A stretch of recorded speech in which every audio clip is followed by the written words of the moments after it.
Buenos días, amigos repúblicos, amigos que nos escuchan en el día de hoy. La información que ha trascendido el día de hoy de manera extraoficial, pero que suponemos que va a ser confirmada en las próximas horas, es supuestamente la salida, la desvinculación del Partido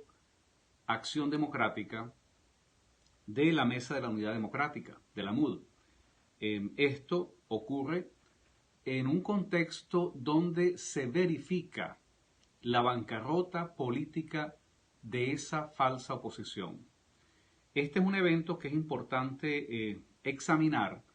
para tratar de entender cuál es el significado y qué es lo que está pasando, digamos, acá entre bastidores, porque no es, digamos, poca cosa que un partido como Acción Democrática, con la influencia que ha mantenido en la MUD, anuncie, y seguramente lo harán de manera oficial en el día de hoy, su salida de esta coordinación burocrática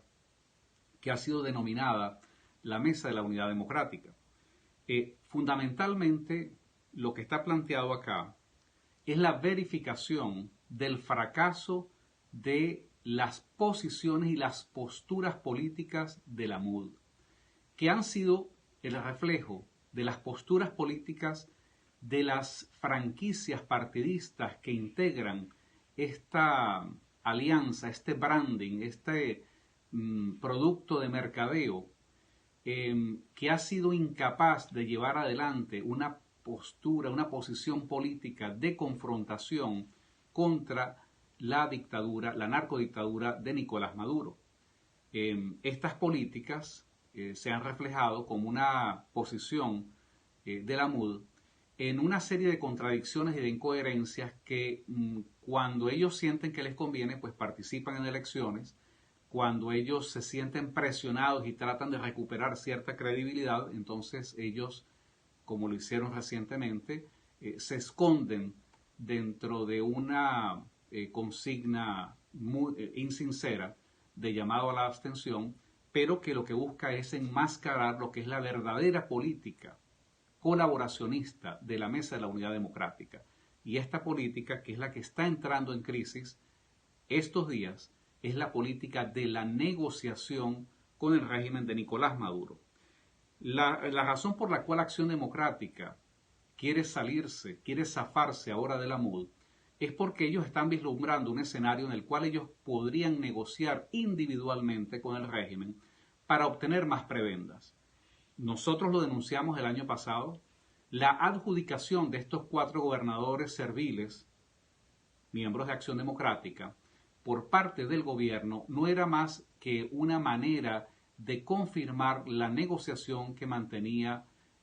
por su parte Acción Democrática con el régimen de Maduro. Por eso nosotros nunca suscribimos y combatimos de manera frontal esta estafa de estos 4 gobernadores, de estos 4 candidatos a gobernador, el gobernador de Mérida, la gobernadora de Táchira, el de Anzoátegui y el de Nueva Esparta, como la expresión del más burdo servilismo, que no es otra cosa que la posición que adelanta Acción Democrática. Ahora Acción Democrática quiere lograr mayores prebendas, y las razones por las cuales supuestamente ellos esgrimen para salirse de la MUD y que es parte del debate que se está dando en este momento en la MUD, son razones realmente que reflejan la incapacidad de esta dirigencia política para entender el momento, para interpretar la coyuntura que se está viviendo en Venezuela. Una de las razones, por ejemplo, es que Acción Democrática y los demás factores de la MUD se echan la culpa de manera recíproca porque fracasaron en elegir lo que ellos llaman un líder de la oposición. De manera descarada admiten que era necesario escoger por la vía de primarias un candidato, aunque ese candidato no fuese a elecciones, simplemente para que ese candidato pudiese unificar a estas franquicias partidistas. Nosotros hemos respondido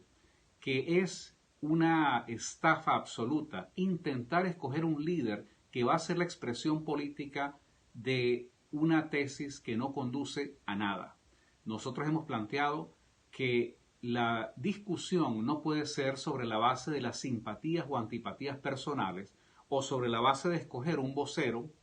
un relacionista público, por ejemplo, de la oposición, sino que lo más importante es establecer definiciones sobre cómo vamos a salir de la dictadura y cuál es la política, cuál es la tesis que vamos a llevar adelante, cuál es la estrategia que vamos a llevar adelante para lograrlo. De manera que escoger un líder de la oposición que va a ser el vocero de la nada, que va a ser el vocero de estas contradicciones o inclusive, peor aún, el vocero de una política de servilismo, de negociación y de entrega con el régimen, no podía ser una invitación que nosotros pudiésemos considerar desde ningún punto de vista. Otra de las, digamos, de los reclamos que se hacen entre ellos mismos, entre los partidos de la MUD, es que no fueron capaces de designar un secretario ejecutivo y por no tener un secretario ejecutivo, la MUD se excusa de que no tiene tesis, no tiene planteamientos, no hay oposición en Venezuela seria porque la MUD dice que no fue capaz de escoger un secretario ejecutivo. El secretario ejecutivo de la MUD es una instancia eminentemente burocrática, es un relacionista público, es el vocero de las políticas que deberían acordar los partidos. Pero ya lo hemos dicho, estos partidos no tienen política frente al gobierno, no hay una política de la oposición verdadera y por eso escoger un secretario ejecutivo de la MUD pues simplemente es un relacionista público que va a informar cosas obvias, insustanciales en las ruedas de prensa simplemente para justificar la presencia de las siglas de la MUD en las redes sociales. Nosotros hemos reiterado que todo esto pone en evidencia la falta de tesis política de la MUD, la falta de propuestas, la incapacidad para llevar adelante una política de oposición y, por supuesto, es también el reflejo de la manera personalista como estos partidos, como Acción Democrática, Primero Justicia, Voluntad Popular, Un Nuevo Tiempo, llevan adelante una serie de acciones que simplemente reflejan las agendas y los intereses personales de los dueños de estos partidos que operan como franquicias partidistas. Esto también lo hemos denunciado y lo que queremos hoy es hacer una constatación de que esto que hemos venido denunciando en los últimos meses se verifica justamente con la crisis que atraviesa la Mesa de la Unidad Democrática, que ahora se enfrenta a una nueva situación. Estamos frente a un cuadro donde la falsa oposición representada por estos partidos cuyas alianzas burocráticas y oportunistas están estallando el día de hoy, cada uno de estos bloques va a intentar negociar burocráticamente, entenderse con el régimen. Acción Democrática pareciera tener una ventaja importante porque ya tiene sus 4 gobernadores, los cuales le servirán pues para sostenerse, para obtener dinero y poder alimentar su maquinaria clientelar. Ellos tendrán canales específicos, individuales para negociar con el régimen. Lo mismo, por supuesto, podemos esperar que hará Primero Justicia, Voluntad Popular, aunque ellos traten de enmascarar esta política colaboracionista con el régimen con una retórica de crítica, pero con unos planteamientos que solamente conducen a atornillar a la narcodictadura. Un tercer bloque es otro que sin ningún tipo de consideración y sin ningún tipo de vergüenza ha expresado su disposición de tirarse literalmente a los pies del régimen, que es el grupo de Henry Falcón. Entonces quizás la pelea más encarnizada se va a producir entre el grupo de Henry Falcón y Acción Democrática, quienes sin ningún pudor dicen que ellos sí quieren negociar y justifican pues además públicamente esta política entreguista. Quizás los otros factores, me refiero a Primero Justicia, Voluntad Popular, tratarán de cuidar un poquito con ese falso pudor, pues tratarán de cuidar las formas, con una retórica un poco caliente, una retórica un poco de ataque al régimen, pero una retórica que no se traduce en ningún tipo de acción concreta, de confrontación frente al régimen de Nicolás Maduro. Frente a esto, nosotros hemos ratificado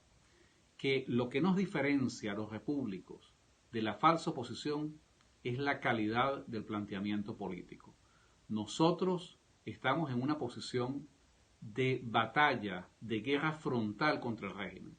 Y por eso nosotros descartamos la tesis de la negociación, que es uno de los elementos que esgrime Acción Democrática, y por supuesto descartamos la tesis, con mayor razón aún, de ir a cualquier tipo de evento electoral que simplemente lo que hace es ratificar o legitimar al régimen que estamos tratando de combatir. Nosotros ratificamos, insistimos, que lo que nos separa de la falsa oposición son las tesis que hemos venido defendiendo. En primer lugar, el desconocimiento de la Constitución, de la legalidad, de la falsa legalidad establecida en la Constitución de 1999. En segundo lugar, planteamos la necesidad de destruir el Estado chavista y todas sus formas militares, financieras y políticas que son las que permiten que se reproduzca esta situación de dictadura y de tiranía que hoy vive Venezuela. En tercer lugar, nosotros proponemos como la vía para confrontar a esta tiranía, una vía que se abre en dos aspectos fundamentales. En primer lugar, alentar la fractura militar. ¿Por qué? ¿Por qué alentamos la fractura militar? Porque entendemos que las armas de la República de Venezuela hoy han sido secuestradas por esta mafia que las tiene a su servicio.